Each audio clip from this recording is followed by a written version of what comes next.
नमस्कार मित्रांनो, आजच्या या व्हिडिओमध्ये आपण जाणून घेणार आहोत विकास विभाग अंतर्गत जे विद्यार्थी हॉस्टेलला ॲडमिशन घेतात त्यांच्यासाठी 5 ऑगस्टला एक नवीन जी.आर.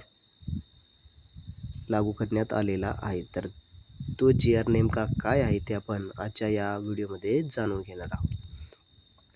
तर मित्रांनो, तुम्ही जर आपल्या माहिती फॉर यू या यूट्यूब चॅनलवर नवीन असाल तर चॅनलला सबस्क्राईब करून घ्या, जेणेकरून तुम्हाला अशाच प्रकारची माहिती पुढं भेटत राहील.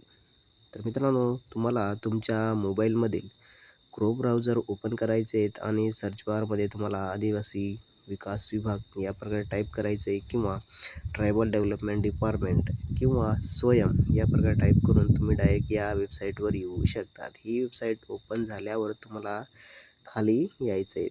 थेट लाभ हस्तांतरणाच्या डी अनुषंगाने शासकीय वसतिगृहात प्रवेश घेतलेल्या किंवा घेणाऱ्या विद्यार्थ्यांनी घ्यायची खबरदारी. तर त्याच्या खाली तुम्हाला वसतिगृह सुधारित शासन निर्णय 5 ऑगस्ट 2026 लागू झाला आहे. इथं तुम्हाला खाली त्या जी.आरची लिंकसुद्धा दिलेली आहे. तर ती लिंक कशी ओपन करायची ते आपण इथं बघूयात. तर त्यासाठी तुम्हाला या लिंकवर प्रेस करून पूर्ण लिंकला सिलेक्ट करायचे. सिलेक्ट झाल्यानंतर ओपन हा ऑप्शन आहे याच्यावर क्लिक करायचं आहे. क्लिक केल्यानंतर मित्रांनो तुम्हाला तुमच्या मोबाईलमधील ईमेल आय डी दिसतील. तर तिथे ईमेल आय डी सिलेक्ट करायची आणि ओके या ऑप्शनवर क्लिक करायचं आहे.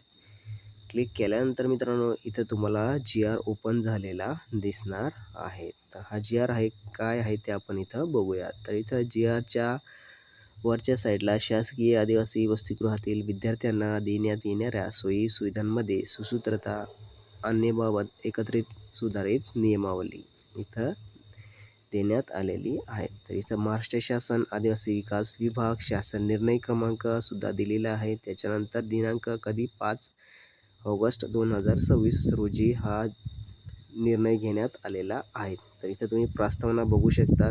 त्याच्यानंतर शासन निर्णय काय घेण्यात आला आहे ते तुम्ही इथं बघू शकता. त्याच्यानंतर स्क्रोल करून तुम्ही इथं सर्वसाधारण प्रवेश नियमावली तुम्ही या वाचू शकता. तर या जी.आरची PDF तुम्हाला लिंकमध्ये भेटून जाईल किंवा तुम्ही ही PDF कशी ओपन करायची ते तुम्ही तिथून बघू शकता. तर या जी.आरचे 21 पेजेस आहेत. तर हे वाचणं खूप व्हिडिओ मोठा होऊन जाईल, त्याच्यामुळे हा व्हिडिओ मध्ये सांगणार नाहीत. तर मित्रांनो तुम्ही या जी.आरची PDF मोबाईलमध्ये डाउनलोड करून वाचून घेऊ शकतात की या जी.आरमध्ये नेमकं काय आहे. तर अशा प्रकारे हा जी.आर. आहे शासनाचा. तर तुम्ही बघू शकतात आणि या जी.आरबद्दल काही प्रॉब्लेम असेल, जर जी.आर बघता येत नसेल तर तुम्ही कमेंटमध्ये सांगू शकता. तिथे मी तुम्हाला सॉल्व करून देईल. तर हा व्हिडिओ जर आवडला तर नक्की लाईक करा, शेअर करा आणि आपल्या मित्रांनाही सांगा, जेणेकरून ते सुद्धा हॉस्टेलला ॲडमिशन घेतले असतील किंवा घेणार असतील तर त्यांना हा नवा शासन निर्णय माहीत होईल. तर मित्रांनो भेटूया एक नवीन अशाच व्हिडिओमध्ये.